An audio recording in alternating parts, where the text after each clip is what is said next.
Welcome to the Socialize Strategy, Friday, February 21st. I hope you had a great week.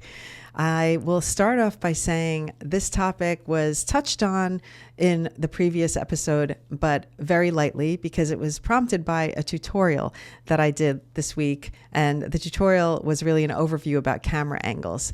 And I was really surprised at the response. So I decided it is worth a revisit and more of a deep dive. And I do think a lot of people misunderstood my post. Maybe they took it personally, like it was a personal attack on their content. And I also learned a lot in the comments, which is why I want to take it a step further. So I'm going to do that. But before I get started, I want to talk about what we did this week in the studio. That was major of interest, which is my casting director, Donald Case. He actually did a Zoom session with us where he talked to my members and talked about casting and how it has changed in commercials and other video content and in programming now that the rise of social media has happened and we have lots of influencers in the mix. We talked about the difference between actors and real people and what that really means in the world of production. He gave advice about what to do if you want to get into the potentially being on camera and doing acting as a job. So it was a really productive session. And we had a little walk down memory lane together, which was fun. So yeah, that was a good one. I think my studio members really enjoyed that. And then on Wednesday, we did a transition lesson that was open to the public. So everybody could join. It was webinar style. And I did a 1-hour lesson on how to make your clothing fly on your body in your videos. That was really good because usually it takes me a long time to film a tutorial and then teach that editing lesson and then have to edit the editing lesson. I record it and then I have to edit it myself. So this saved me a lot of time because I could teach it as a classroom type of thing. And it was an open session for all to attend. And my studio members also get the benefit of having my feedback on their videos moving forward. So when they do the lessons, then I can give them pointers and I help them really take it to the next level. Okay, now let's get into the camera angle discussion. And I'm going to just take it from all the angles I discussed in a tutorial, but I'm going to go a little bit further as to why I even talked about it. First off, when you have a low camera angle, if you're holding your phone down here, aside from it being very unattractive for those of us with any type of neck issues, but you don't want to be looking up someone's nose. You don't want to be at that angle where you're seeing mostly ceiling. It's not attractive. So for starters, it just sucks as a camera angle.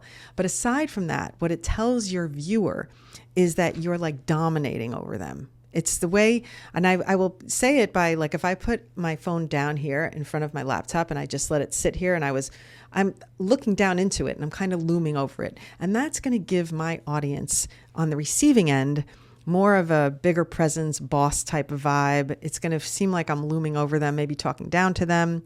So aside from it being unattractive, it also gives a subliminal message. And I want to say that people in my comment section on this tutorial, when I talked about this, were like almost felt attacked. Like, I don't think about that when I watch content. And I'm saying to them and to you, I'm not saying people are consciously thinking, oh my, this person's talking down to me. I'm saying that it's giving a subliminal message. So from years of being in advertising, we've studied subliminal messaging and how you can impact your customers by bright colors or at a certain setting, how they're impacted by subtle things you do in your production. And so it's the same thing with social media. There are subtle things that are happening that are telling your viewer something subliminally. This is not a list of like saying, oh, that person's a boss because they're doing. No, I'm just sharing that this is the kind of thing that will subtly give your viewers a feeling. So that's why I think thinking about camera angles is important. So that looking down, unattractive, but also looming feeling, it's not great. A lot of people walk and they record. And so what happens is, as they don't like to walk like this, they feel obnoxious holding up the phone like this and walking and talking. So they tend to do a little bit of this and holding it down. I mean, that's a style and a lot of people do it and they peek down at their phone and that maybe feels connected with their audience in some way, but it's not going to be as attractive as an angle for that person who's walking and talking. It is more attractive to hold it up like this, just that your arm might get tired. I'm going to tell you, when I walk and talk into my phone, I make sure to hold it at an attractive angle that's like even with my audience, like eye level. But when my arm gets tired, I put my other arm underneath and I hold it up and support it a little bit, because I want to make sure I'm not dropping it down and suddenly having it's all sky in the background and looking up the nostrils or whatever. So pondering that as you're making content about keeping the camera a bit higher. Now, if you keep your camera at eye level, that is putting you on an equal with your audience. That's making you feel connected. It's making them feel connected. They sense eye contact, which we're going to get into next, but they sense that you're talking to them on an equal level. It is the most effective angle if you're really trying to make a connection with someone. There's always people who say, I need a higher angle because I need to look more attractive. Because yes, does a higher angle give you more of a beauty vibe? Yes, it slims you down. Yes, it has a feel to it that is more beauty, fashion, and something attractive about it. But I will tell you, some people do it and it's like they're looking up at their phone and it's so obvious that it's almost, when I visualize these people recording their videos, I picture their phone hanging in a hanger, like up high. I find it amazing. I don't even think about it as a tripod. I know in my kitchen when I used to record, I'd put my camera up so it would look down into my pots and things, and I'd be looking up into my phone. I was so conscious of looking up and at my phone like that. So I picture the same thing. I picture these people like talking up to their phone in a way. And you know, what can I say about that? If you want a higher angle because you want to minimalize your neck, your jowls, whatever, do what you have to do. But just know that it's giving off a certain subliminal message there as well, that you are trying to do something. You're trying to be a little bit more beauty polished, giving yourself an angle. I love to give myself a little bit of a higher angle. And it's funny too, sometimes my husband will take a picture of me and he's got his phone down here. I'm like, hold it up. What are you doing? Hold it up. He always holds it down low. And I'm like, no, pick it up. I want it eye level, sometimes. Anyway, that's another story. I really am very conscious of this because as a production person, I've been studying camera angles and we list what the angles are going to be for the shots when we're shooting. I mean, it's just been something that's been ingrained in me to think about what it's telling the viewer, to think about how it's going to be perceived on the other side, how it's going to work in an edit. All of those things are how I'm trained. Okay, so when you're doing your camera, when you're doing a speaking video and you're talking directly to the camera and it is in front of you, and a lot of times I have it on my tripod just like this, but my tripod is positioned at my eye level. And I want to talk distance because that's a little more tricky. What I learned from my video is that a lot of people do not like when you get too close to the camera. They feel that you are invading their personal space. So if there's nothing else you take away from this podcast episode today, take away that one. People don't like when you're talking this close. You need to at least be at an arm's length from your phone for people to feel comfortable. So you're close, but you're not on top of it like this. And I think that is very telling. I was so surprised by that comment because I know. Then I started watching videos and I'm like, oh yeah, that person's real close. I started paying attention to it myself. I hadn't really thought about that too much before. But people don't like their space being invaded like in that way. And part two of this is where the person is looking on the camera. And especially if you're really close to it now, if you're really close to your phone and you're looking at yourself and you're looking down, oh my word, that is really not good. Because when you're that close, it's more obvious that you're not connected to your audience looking into the camera. It's obvious that you're looking down and it becomes for a very disconnected video. As I said in my post that, the person loves to look at themselves. I was joking about that, but a lot of celebrities do it. They love to look at themselves and they look down in the camera and you could tell they're like admiring themselves or whatever. At least that's how I visualize it again. Just like how I visualize the person with the camera hanging up from a thread from the ceiling. I picture the celebrity just staring at themselves in the camera. So you want to raise that eye level up, get it to the top of them. And here's the spot that I look at. I'm going to show you on my phone. So when I'm recording, you see how there's numbers at the top of the screen here. Let me point. And that is what I look at. I don't necessarily look at the green dot. I look at these numbers and I just kind of make that where my eye locks in. So this way, when I'm recording, it gives the appearance that I'm talking to my viewer and they feel connected to me. Versus me looking down here and who am I talking to and what am I saying? It's just odd and it's not it's not making a connection. And a lot of people say they feel weird doing it. And it's like really a matter of just getting used to it. It's just a matter of getting used to, because you want to just give yourself the best chance of success, really, and not set yourself up for like, oh my God, they think I'm too close, or they think I'm too far, or they think I'm not looking, I'm not making a connection. All of these things that you do that you don't think about are telling your viewer something. They really are. A lot of people who use filler words, that's another thing that tells the viewer something. If you use a lot of you're really not sure what you're saying, or maybe you're not even, because you have to say so much to think, maybe you're not even telling the truth. Like, I don't know what it's subliminally tells a person when you start using filler words or ending with the word right? Like, what are you looking for? Approval when you end those sentences with right every time?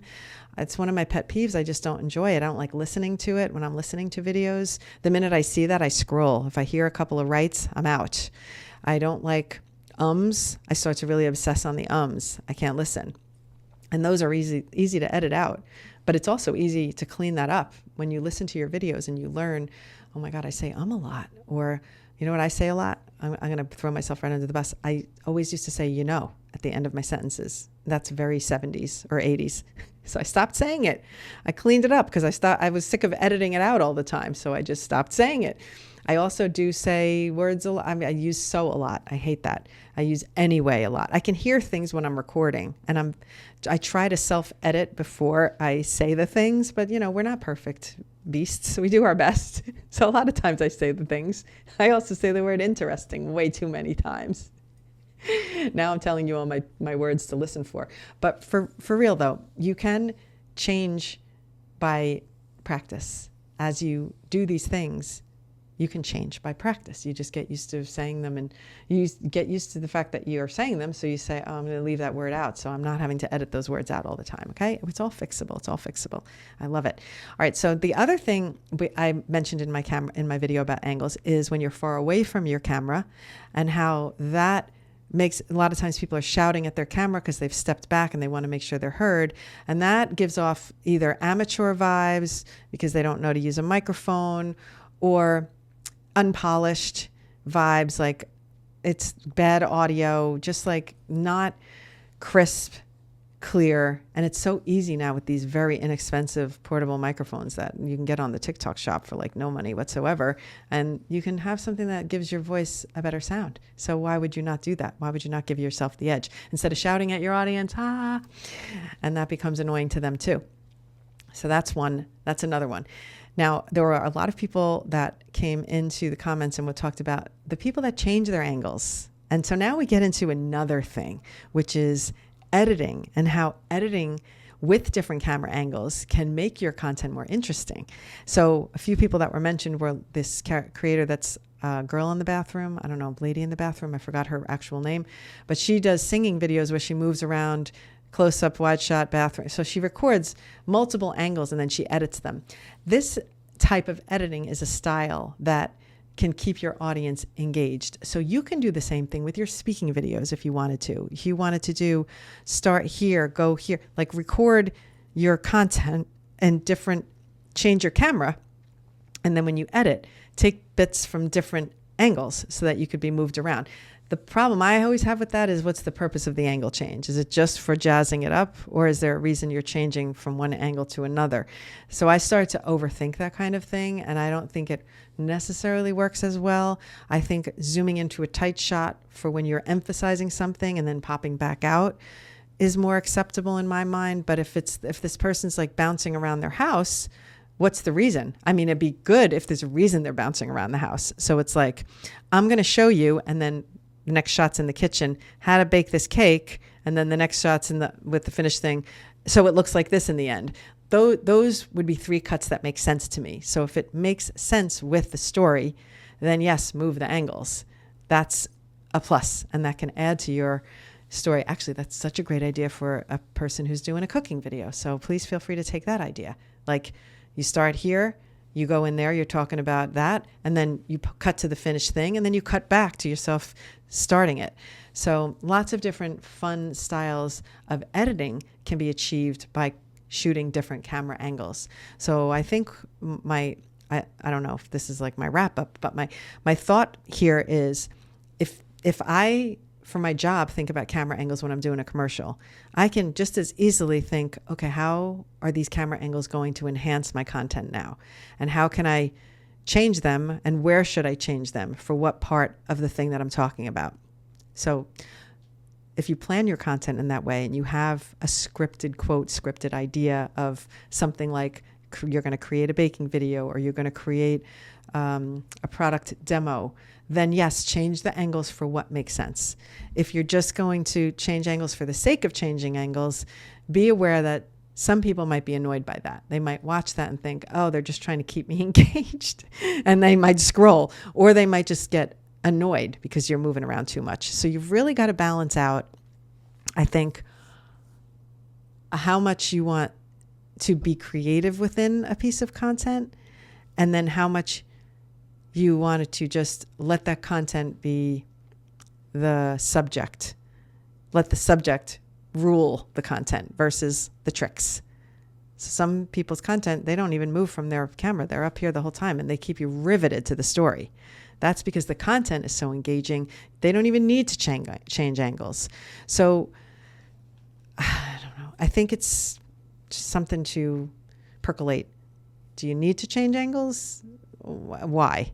And ask yourself those questions before you decide to just do it arbitrarily. But overall, the summary of angles, the summary of the isosceles angles, the summary of angles is you've got low, I'm going to just do a recap. Low, dominant or unattractive. High, beauty, vibes, thinner, trying to be a slick, whatever. Even, you're going to be on equal, like eye level, you're going to be on equal terms with your audience. You're going to have a connection. You're going to look into the lens, and you're really going to like connect with your viewer soul to soul. And then too close, no good. Back it up a little bit so you're not invading their personal space. Too far, make sure you have a microphone so you don't sound like you're shouting at your audience. Okay, so then think about that. And then when you want to cover up some of your talking, think about what are those shots that are going to enhance your video. Maybe an overlay if you're talking and you're talking for a long time. Do you remember Elise, forgot her last name now, Elise, who used to do all the stickers all over her videos to keep her audience engaged. But her stickers were comedic. So it wasn't just for the sake of having a bunch of stuff on the screen. It was comedic support to what the things were that she was talking about. So all of these little tricks of the trade are what are going to keep your audience engaged and interested. And I just beg you to just think about it and not just do it because this guru said I have to have this angle. That guru said I should do it that way. That person said I have to have quick cuts. That person said, no. There's no rules. The rules are your rules to make. You can make your own rules here. This is so beautiful. And you don't have to follow anybody's rules. You can just say, I don't really care what the gurus say. And you don't even have to care what I say. You can just absorb it, take it in and say, all right, that was interesting. I'm just going to keep doing my videos the way I do. I'm going to keep looking at myself in the lens because it makes me feel more comfortable. Go right ahead. If you have engagement on your videos and you're already happy with the engagement you have have to change anything. All because I said so. These are all suggestions out of the goodness of my heart, just to help you. And they're my suggestions from a professional standpoint of having been in meetings where all of these things have been discussed and thought out through the years. So I have the expertise to know why the things are thought of the way they are. So I just thought, well, let's share because we can all learn, and learning keeps us current, keeps us relevant, keeps us young, and it just keeps our minds sharp.